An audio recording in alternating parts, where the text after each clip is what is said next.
Hello, everyone. Welcome to this month's live monthly market update. My name is John Pasalis.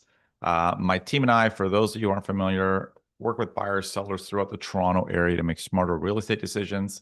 I host this monthly update, usually the second Thursday of every month, to go through the latest numbers in Toronto's housing market, key trends, uh, and what we're seeing on the ground with my agents. I have Gus on our call today to walk through some of the dynamics we're seeing again, because the numbers are one thing, but what we observe on the ground is obviously sometimes a little bit different. And then, of course, as always, we have mortgage broker David Larock, who's going to be joining us in the second half of the show to unpack some of the latest trends that he's seeing with respects to monetary policy, Canada and the U.S. government's policies, how it's impacting bond yields and fixed rates, and all of these types of things we're going to unpack with David today as well. And as always, Urmi from Move Smartly is on the chat.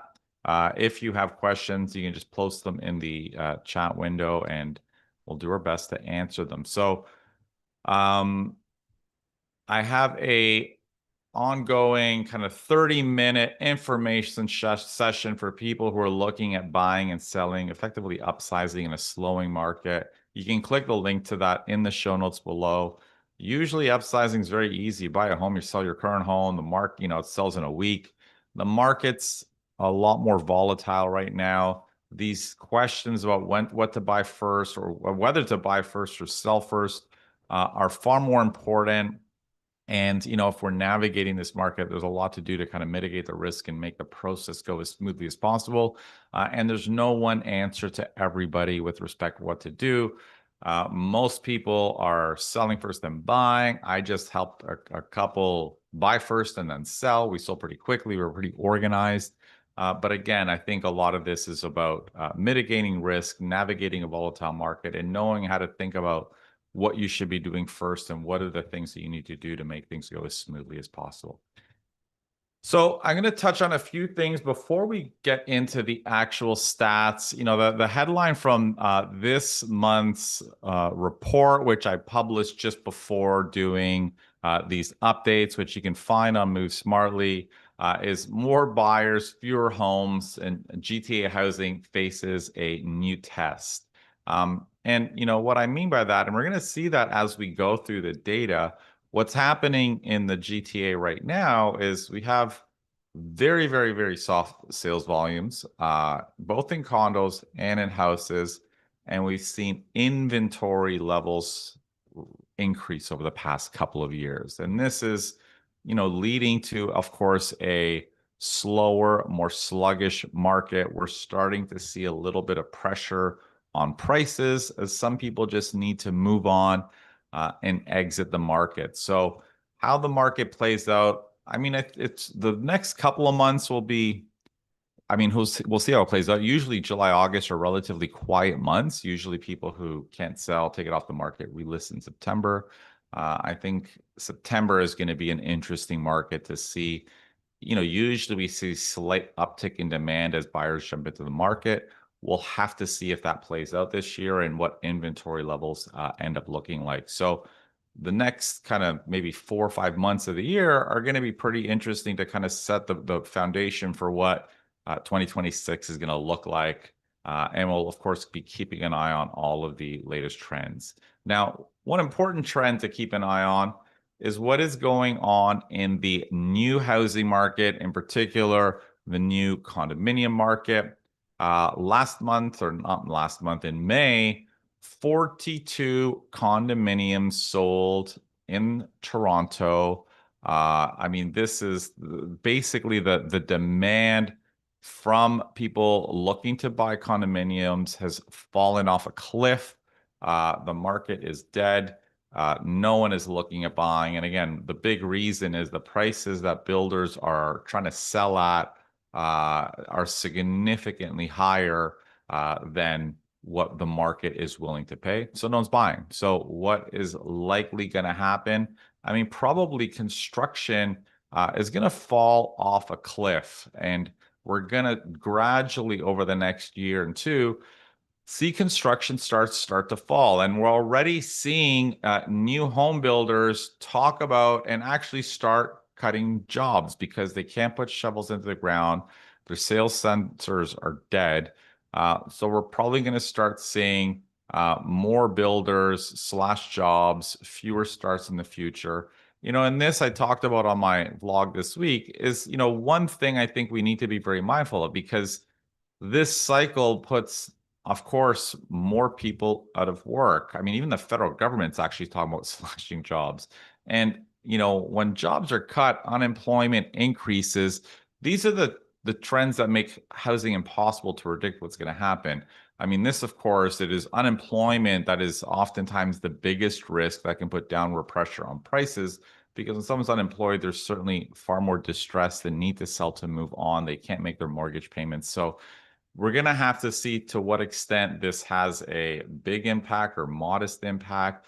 And of course, it's impossible to predict all of these dynamics, but I think it is going to be an important factor over the next couple of years, both from an employment situation, from an economic situation, and of course, if construction starts plummet over the next 2 or 3 years, this is going to have a longer term effect on completions in 4, 5, 6, 7 years down the road. So one of the things that we've been hearing over the past week or so, week and a bit, is the construction industry has been full on PR mode to put an end to the foreign buyer ban. For those who don't know, the federal government basically put in a policy several years ago that prohibits non-residents from buying real estate in Canada. The building industry wants to put an end to that. And their rationale is, well, if we can't buy the homes that they're willing to sell or building, maybe foreigners will. And, if they're willing to buy them, they'll rent them out to locals. And let's just sell our new condominiums to foreign investors. Again, of course, this is not, at least from my perspective, not a very prudent policy. I mean, one of the reasons we're in this crisis is because housing became this speculative investment, in particular for condominiums. This is why there's this massive disconnect between what they're selling at and what people can afford to pay. So replacing our domestic speculators with foreign speculators doesn't really solve anything. They think it does, but it doesn't.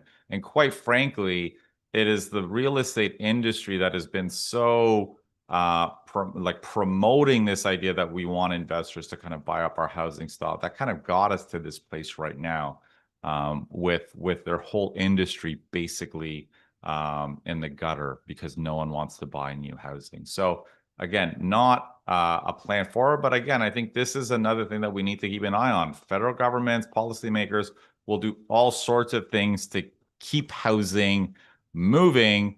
And maybe this is one of them. I think it expires end of 2026, I believe. So we'll need to keep an eye on what the federal government's plan for that is. And to be clear, I don't think necessarily foreign buyers were dominant buyers, of course, obviously in Canada's housing market. But again, just because they weren't in the past, it doesn't mean they're not going to be in the future. And I think, again, if this is more about a principled position, if do we want houses to be investments for foreigners to just park their money, or housing as affordable shelter for Canadians? I think it should be affordable shelter for Canadians.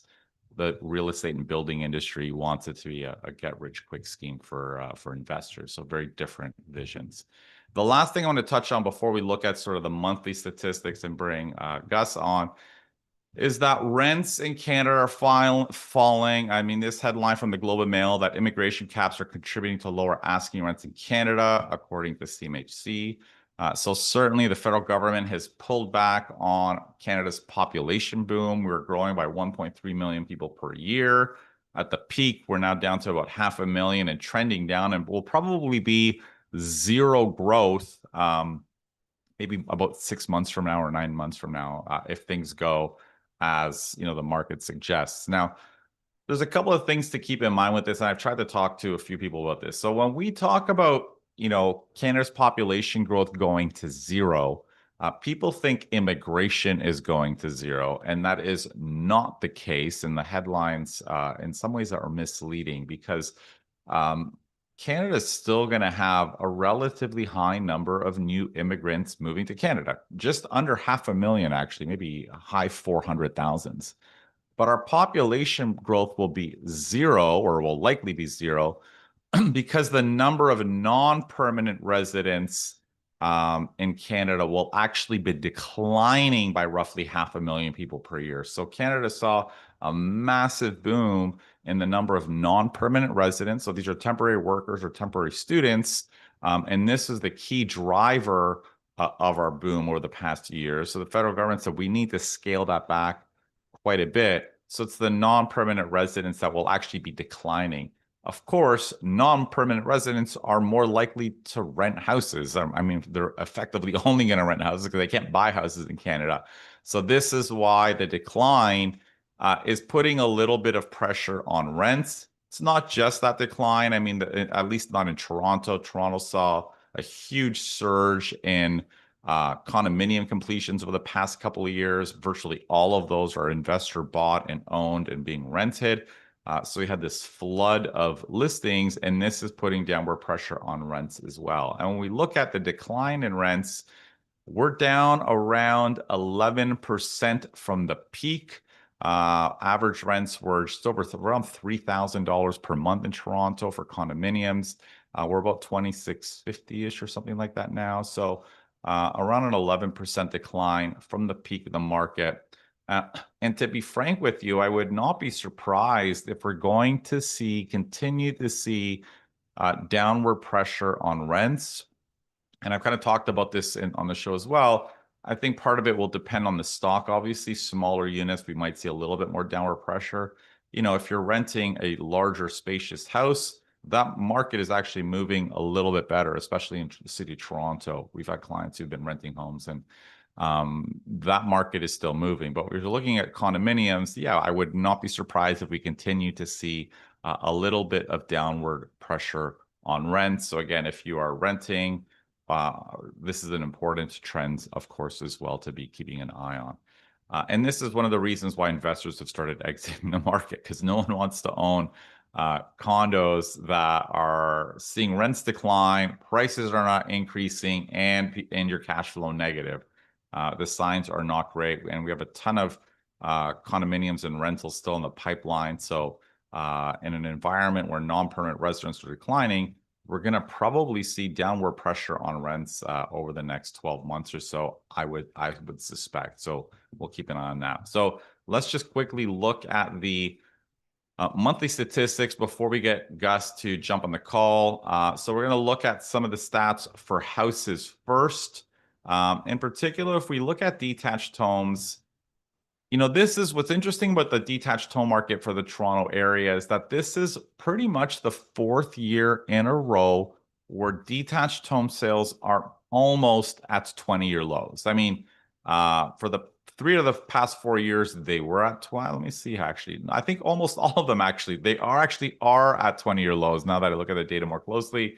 The last, you know, the low, aside from these past 4 years, the next lowest was in year 2000. So sales in lows. So very, very soft demand. And there are different reasons in this period that causes, of course. In the first couple of years, it was a shock, surge in interest rates, 6% mortgages. Nobody can afford that. People move to the sideline. Today, the dynamics are a little bit different. It's economic uncertainty, it's trade uncertainty, all of these other factors. But at the end of the day, we're at a very, very soft demand for detached homes. New listings for detached homes are actually relatively high. The highest, aside from 2017, this is pretty much the highest they've been ever. So we're seeing a decent number of people listing homes. And again, part of these, keep in mind, are certainly people who have had houses in investment properties who are trying to exit the market and unload them, either because they're over leveraged. We're using them as rooming houses. That demand is falling. So that is certainly a segment of the market that is contributing to the increase. So in new listings. So it's not just condominiums that we had a lot of investors. It's also in the low-rise market as well. And this is the big thing. I mean, we're seeing the number of active listings again, pretty much the highest since the global financial crisis. Over 14,000 active detached homes are for sale in the Toronto area. 2 years ago, it was under 7,000. So the number of active listings have doubled in 2 years. And again, what's happening, of course, is demand is soft. When demand is soft, then new listings are even average. Forget last month where they were at historical highs, but even when new listings are relatively average levels, inventory is going to build up because demand is so low. So this is the dynamic we're seeing in the Toronto area right now, kind of 20-year low sales volumes, very high active listings. And this is pushing months of inventory up to levels that we really haven't seen. It's about, just over 4.5 months of inventory for low-rise homes. Not a crazy level, like there are a lot of cities and markets where inventory levels are 6, 7 months. The thing with Toronto is no one's used to homes sitting on the market for 2 months. It's like foreign to Torontonians. We're used to homes selling in a week, maybe two, at most 3 weeks. So sellers are struggling to adjust to a market that has a lot more inventory, and homes just naturally, even if you're priced well, take longer because there's a lot more inventory relative to the demand. So some sellers are struggling to adjust to this market. And we're seeing detached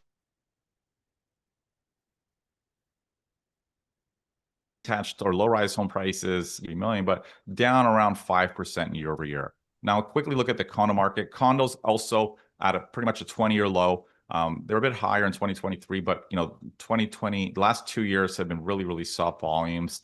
And the past 2 years have been kind of a record number of new listings. Again, we talked about this surge in completions. Some people are selling. A lot of investors who own are exiting. And this is leading to the highest volume of active listings we've seen for condos pretty much ever. Over 10,000 active listings. 2 years ago, we had under 5,000. So again, active listings have doubled over the past couple years. And this, of course, is leading to relatively high months of inventory, about 7 months of inventory for condominiums. So a lot more sluggish compared to houses. And much like houses, condo prices are also down about 5% year over year as the market gradually starts to adjust. Some sellers just throwing in the towel, adjusting to today's market. I think in last month's video, I talked about like one building that we looked at where all the comps for a unit owner's building back in November suggested that their unit was in the mid 900s, and literally like in May, 2 units very similar sold for 100,000 less than that. And again, I think it was just sellers who just needed to just pull the cord and move on. If you're not getting any showings, you're listed at 950.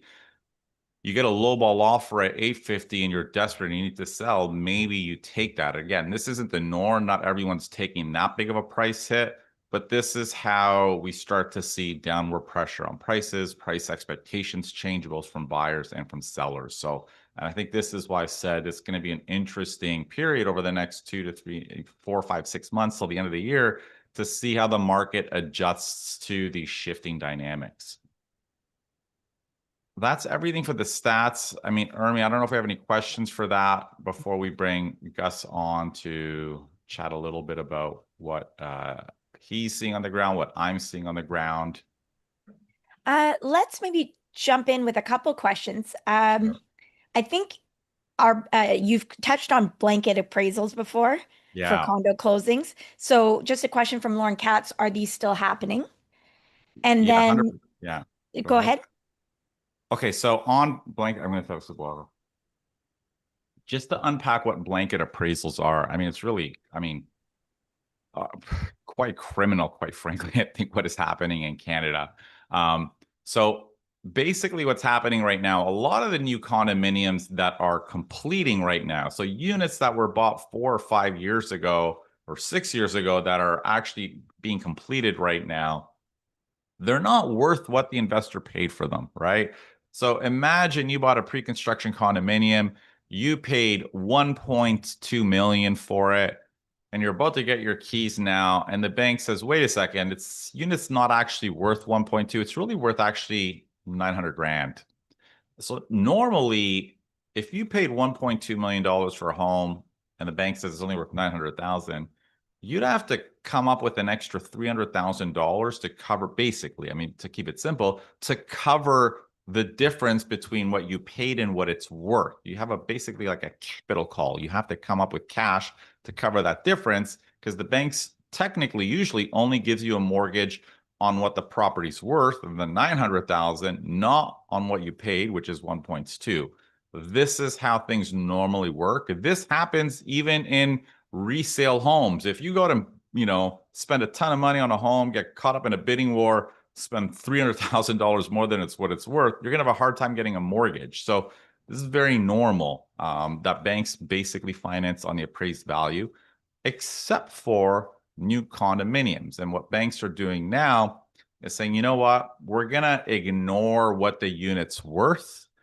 We're just going to pretend it's actually worth what you paid for it and give you, 80% loan to value on what you paid for it, not what it's worth. So, in some cases, you could have people who bought them whose mortgages are higher than what it's worth or close to what it's worth, effectively zero equity in them.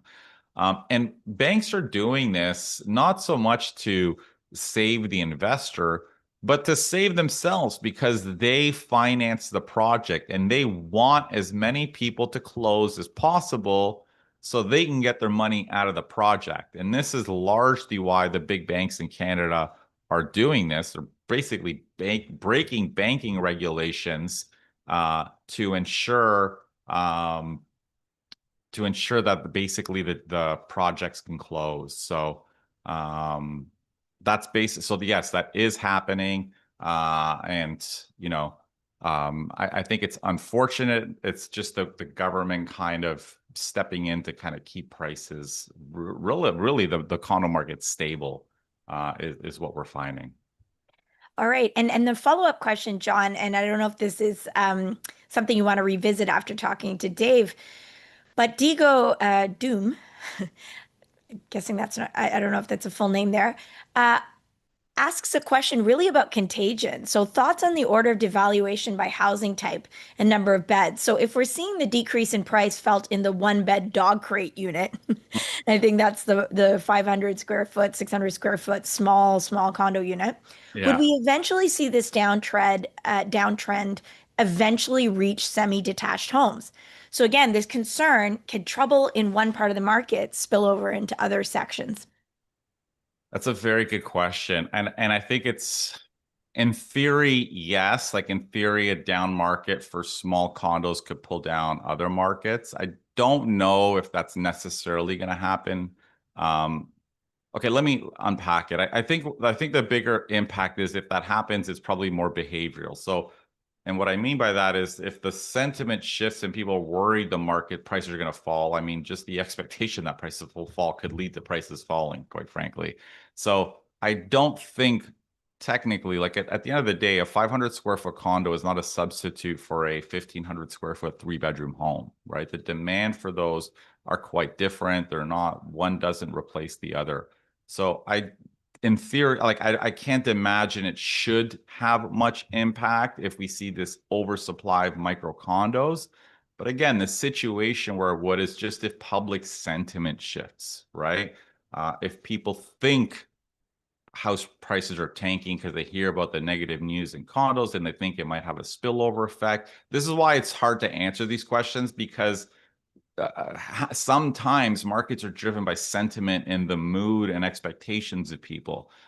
So if it does happen, I think it's largely because people think it might happen rather than, people, whatever, semi-detached homes plummeting because we have an oversupply of them. We don't have an oversupply of them. We have an oversupply of 400 or 500 square foot condos. We have a constrained supply of family-sized homes. So I don't think it should, but it's possible if the market thinks it does. And I'll just say, I think there's some ads showing up on this video. I think that was my bad when I set this up, so I apologize. I'll have to look into that going forward. Thanks, John. I think I'll hold, we're good and caught up now and on to the next segment. All right, Gus.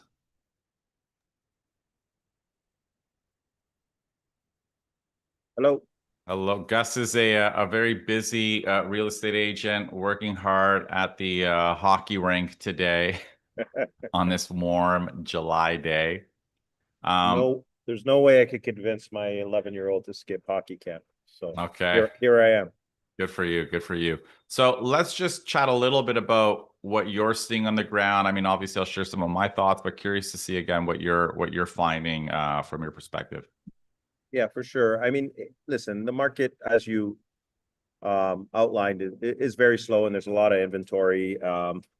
But I've seen a little bit of a shift in the last couple weeks, especially with regards to not actual purchases, but a little activity in terms of buyers reaching out, buyers asking more questions, and becoming more active, meeting new buyers that are amping up their search. A lot of first-time home buyers, actually. Mhm. I've met with three just this last week that want to start their search and get into the market, and they've all kind of said the same thing. There's a lot to choose. They're seeing online that there's homes that they could have that they can currently buy today that would have cost them a lot more a couple of years ago, and that's attractive to them. And they got stable jobs, good careers, and a couple of, I mean, great down payments, and so they're ready to start negotiating and slowly get into the market over the next couple of months. So and this activity, I mean, talking to other agents, whether it's at our brokerage or even outside our brokerage, it seems to be kind of across the board in the last week, where last couple weeks where we've seen that uptick in interest. So Yeah, that's that's interesting. Yeah, and we've I talked about. yeah, go ahead, John. Yeah, we've talked about that, and I actually mentioned that in my video on our channel this week that this is what I'm starting to feel, like we are Yeah, busier. A lot of the agents in our office are busier. We hear about other people being busier. And to be clear, busy doesn't mean sales are skyrocketing. They're no, not. The busy that Gus and I have been talking about is more people moving off the sidelines, starting to get interested, starting to ask questions, considering buying. And a lot of times, the people who we meet with in July, August are, people who are probably going to jump in more actively in September, usually. People who want to buy in the spring usually start December, January.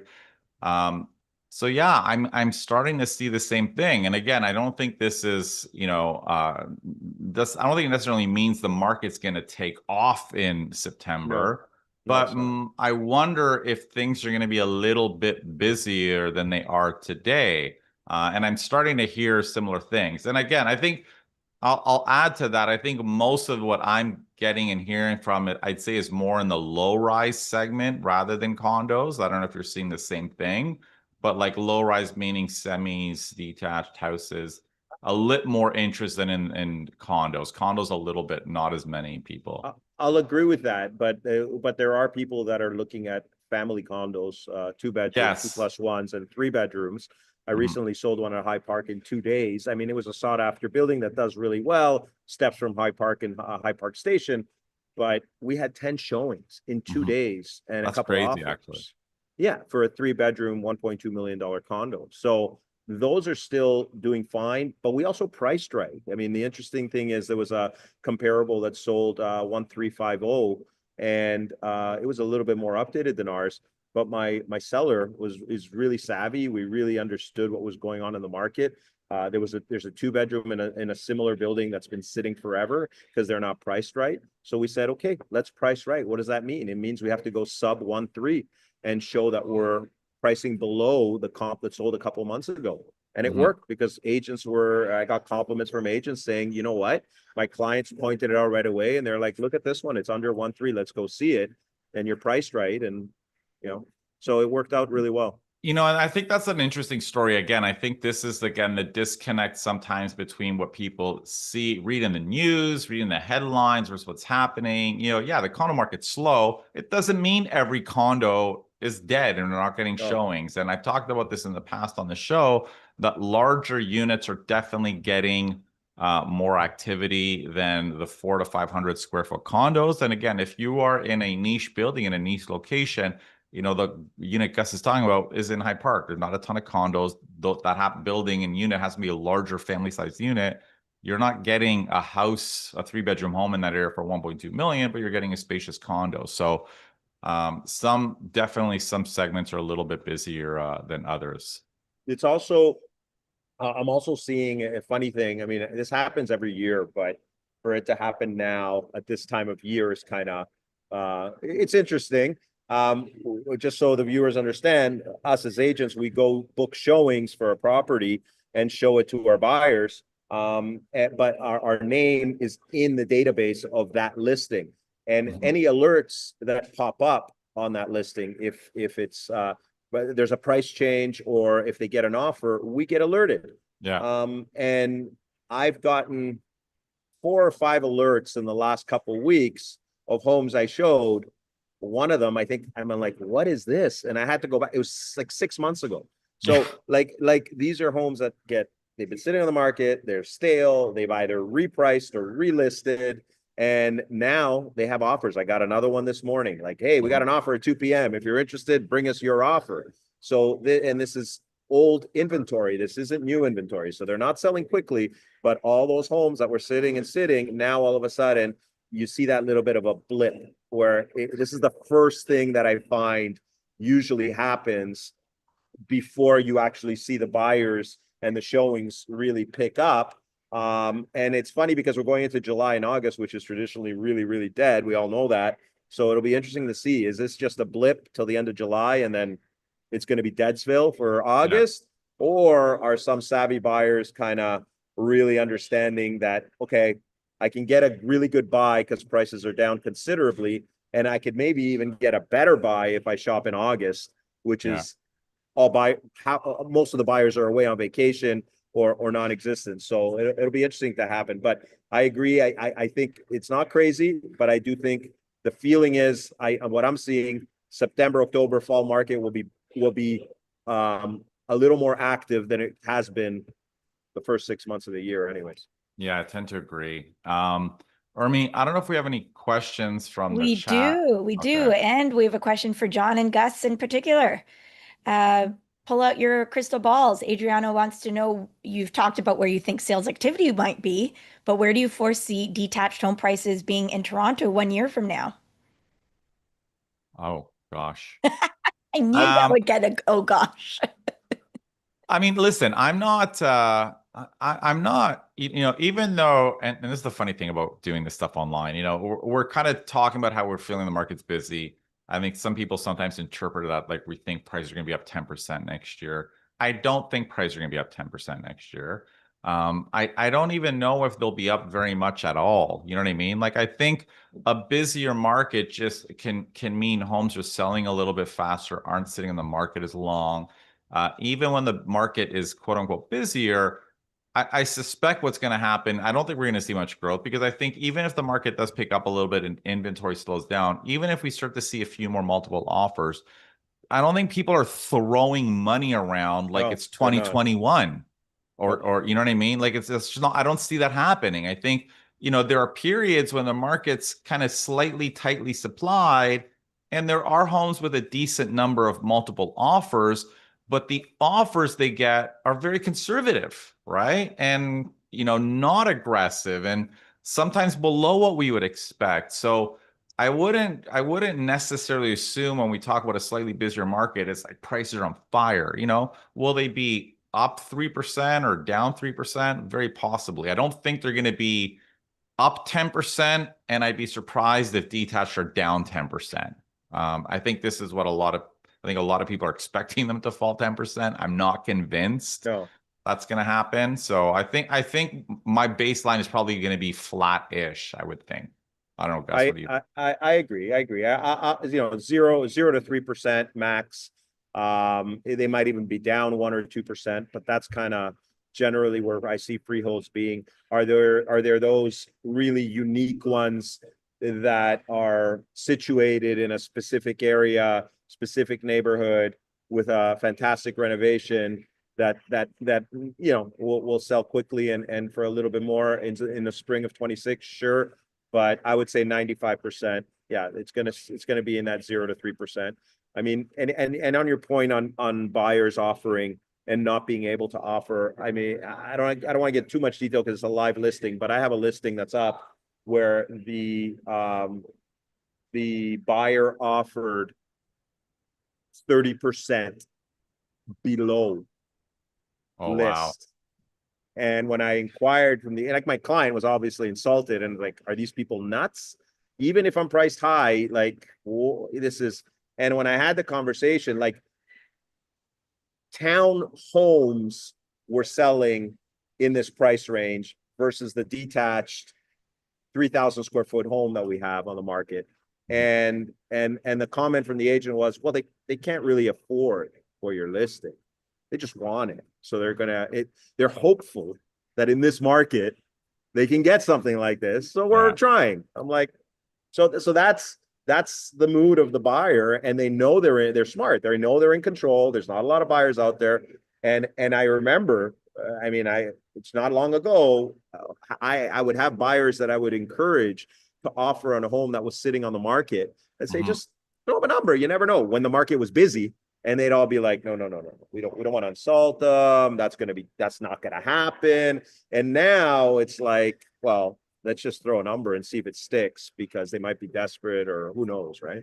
So Yeah, it's interesting how that's changed. and you're right. And I think this is, again, I think something that a lot of people don't get who aren't in real estate, that the desperate sellers sometimes may be extremely reluctant to dramatically reduce their list price, but sometimes will dramatically reduce their expectations if they have an offer on the table, right?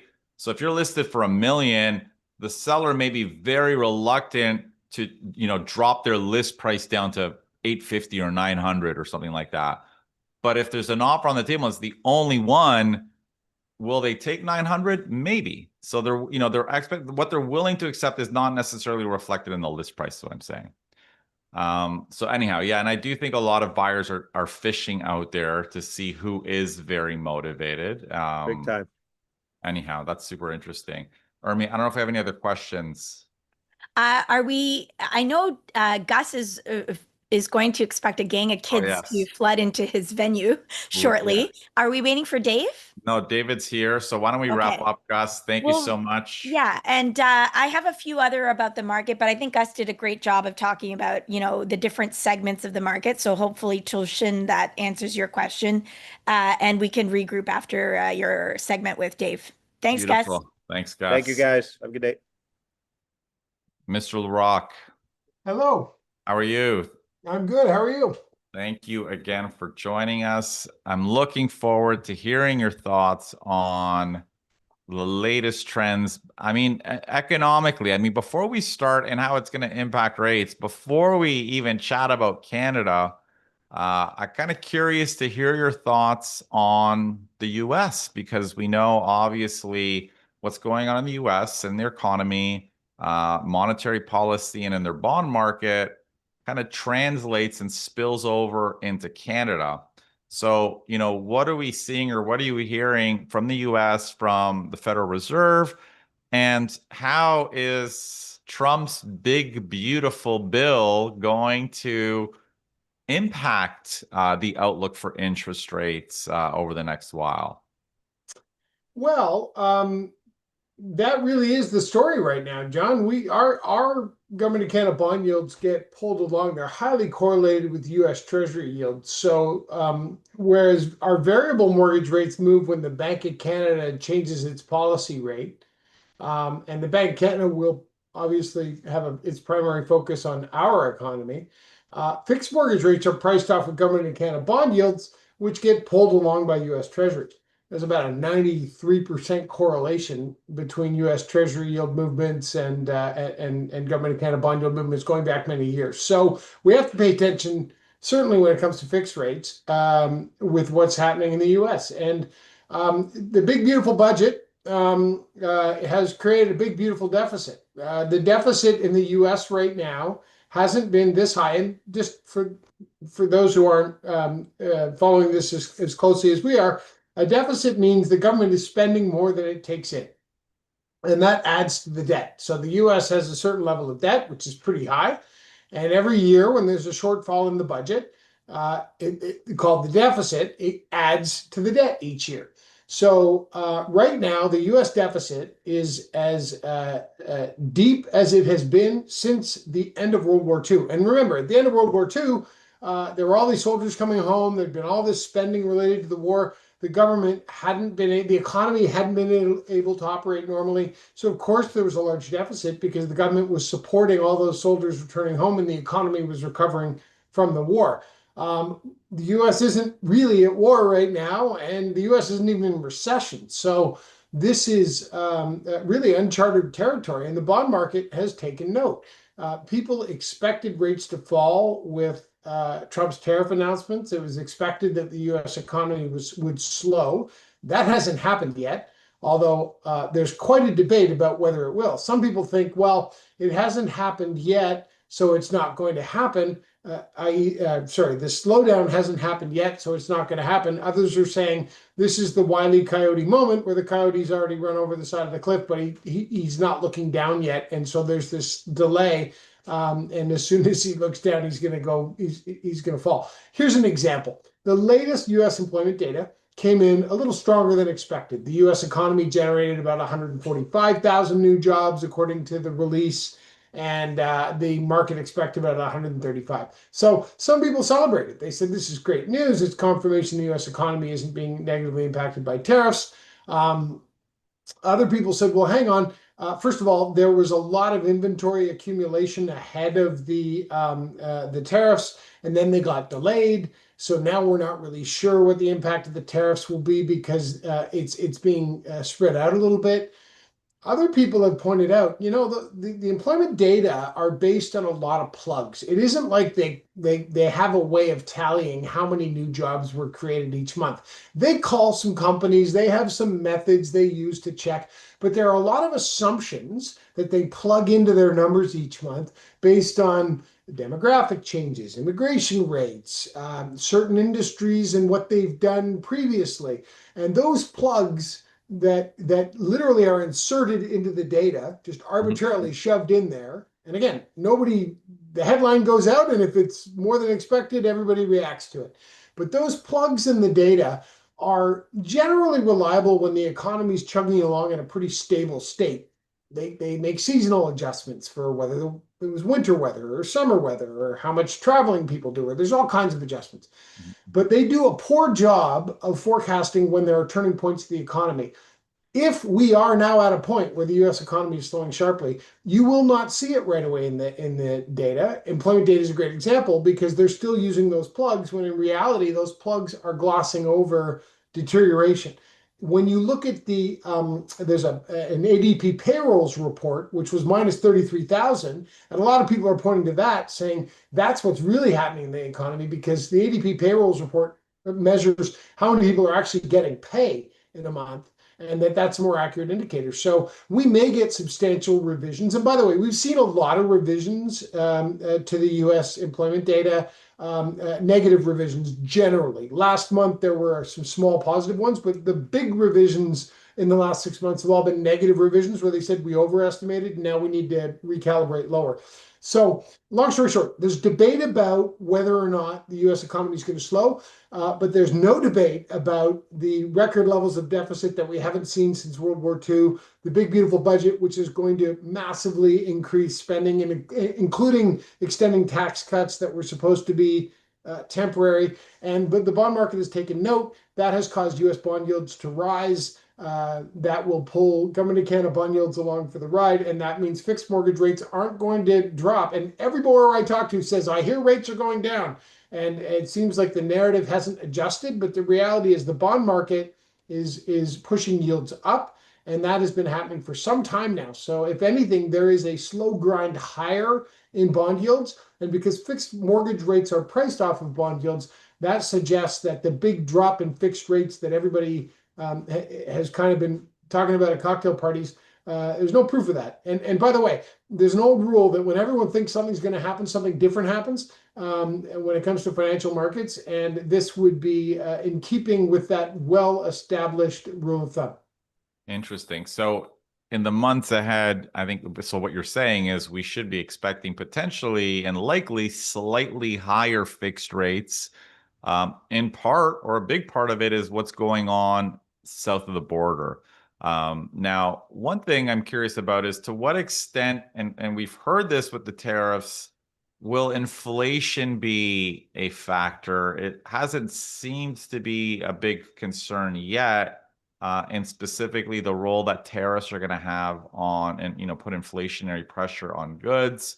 What are you seeing on that front? Maybe we'll start with the U.S. and Canada, but the U.S. the bigger one, because they're actually slapping tariffs on everybody. So you'd think they'd be more vulnerable to higher prices. Yeah, so far it hasn't shown up in the data. U.S. inflation has continued to drop. That's bolstered the view that there's not going to be a lot of inflation pressure. Again, bond market isn't buying it. The inflation in the U.S. has much more to do with the fiscal policies and the deficit spending than it does the tariffs. The tariffs are what is called a one-time price shock. So when you slap a tariff on something, assuming you don't change your mind on Monday and then change your mind again on Tuesday, or this whole business about Trump always chickens out.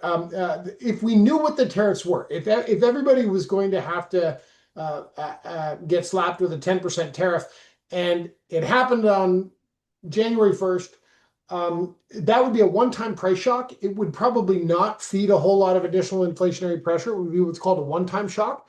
And there's a lot of argument that that actually isn't that inflationary. It is for a very short period of time, but it doesn't lead to a more pervasive form of inflation. So I don't think the inflation story in the U.S. is a tariff story. I think it's a fiscal spending story and a deficit spending story.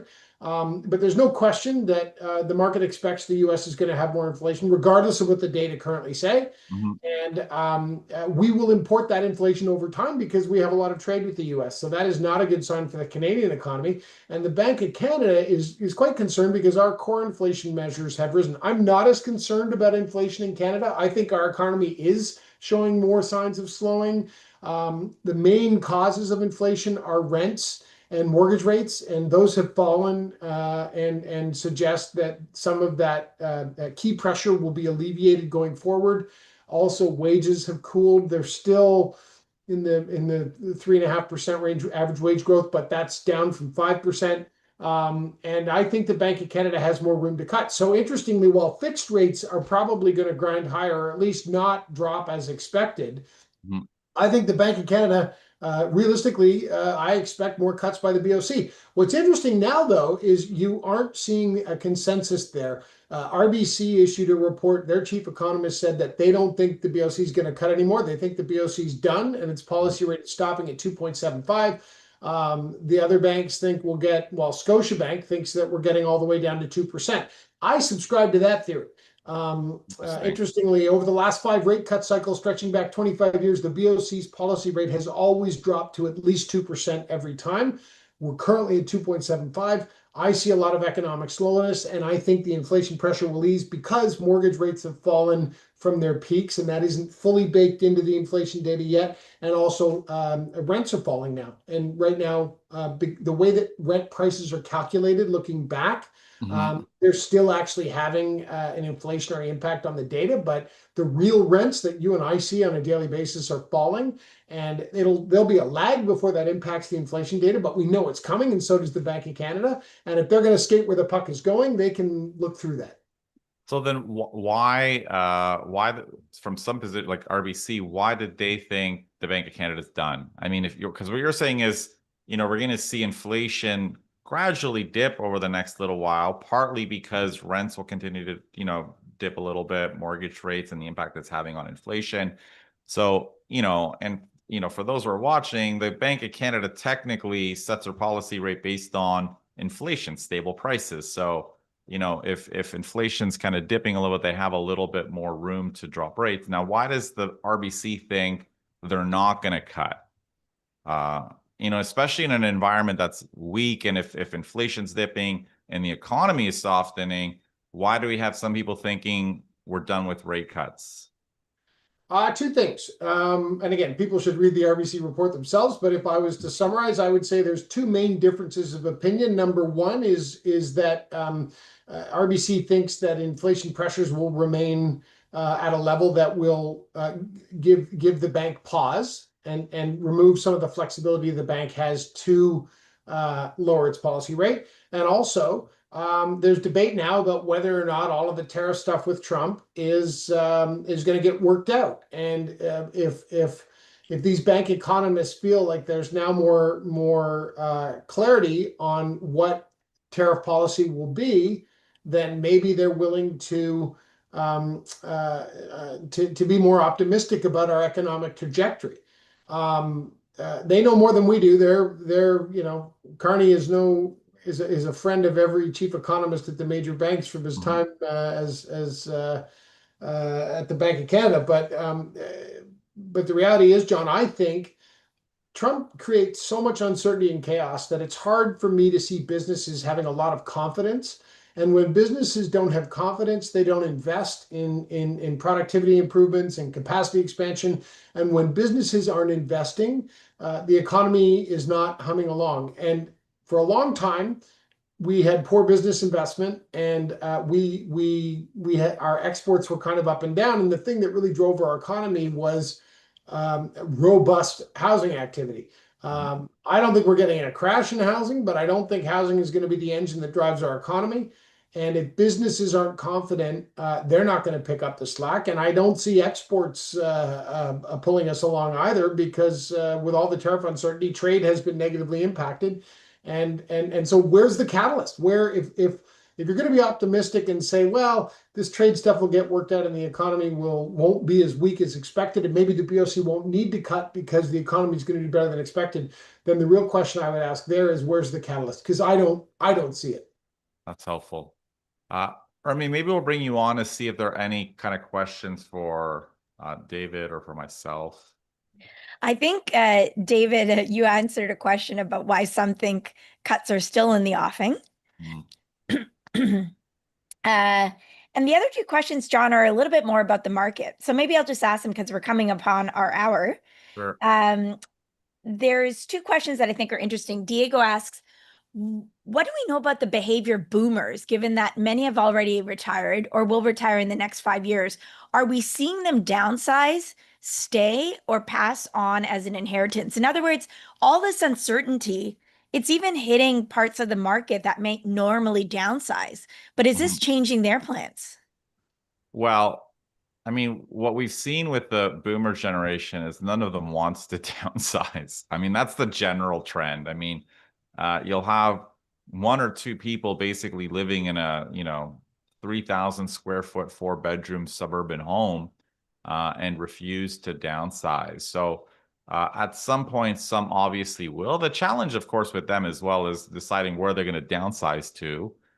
Many of them have trouble finding condos that are big enough or in the communities they want, but many of them just don't want to leave their homes. I mean, it's a very emotional decision if you've had the same home for 30, 40 years. So we're not seeing boomers downsize.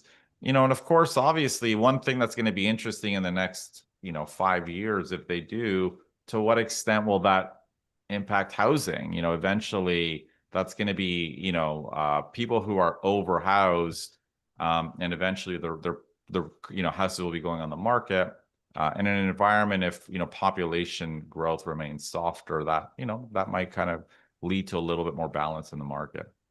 And a follow-up on that, John. Sorry, can I add one more point there? Yes. One other thing, the boomers have kids who are boomeranging, and some of them don't want to give up their houses because their kids are having a hard time getting launching, and they're worried they still need those extra bedrooms. And I would add a different point to that, Dave and John. If you feel the condo market's softening and you are worried about inheritance or what you might pass on, are a lot of boomers worried about letting go of those single detached homes, downsizing, and then potentially seeing a real fall or a loss in the condo market? I don't know. I mean, possibly. I think most are just struggling to downsize. There's certainly some. I mean, I obviously meet with some who are downsizing, but I'd say the majority are struggle. I don't think they're like, most of the ones that I've been are not thinking about what's the best investment for my kid. They're kind of at the phase, it's like, I'm going to do what I want to do. You know what I mean? And for many of them, it's just staying in my home. You know what I mean? I can understand that. It's very interesting. England a couple years ago did some really crazy bedroom tax. Like, we talk about how crazy it is to force a landlord to try and rent out a commercial space. Well, they started to tax boomers and elderly people on an extra bedroom they had in their house that they weren't using in England. Oh my gosh. To try and like get those properties out or onto the market. So we're not the only one with this really interesting question. So it's basically a vacant bedroom tax. It's a bedroom tax. And it was shocking, you know. So obviously this generational change around the world means a lot to the housing, right? And a last question is about the one bedroom, not even one bed. Well, they're one bedroom micro condos. Yeah. If they start sitting, Jet for Sale wonders, and I've asked this before too, so I just want to hear your answer again. Yeah. Are people going to start combining 2 or more of those condos together to make bigger flats? I've had this question come to me from friends and family, and I know, John, I've asked you before. So here's another question. So right now in this environment, it's never going to happen for a couple of reasons. Number one, let's ignore the fact that it can be hard to do. Like with a lot of buildings, there's amenities going through walls. You can't just rip down walls and combine units. It's not that simple. But even if it was, let's just say even if it was, or if it's a building that could accommodate that, the reality is today, one big 1,200 square foot condo actually costs less than buying 2 600 square foot condos.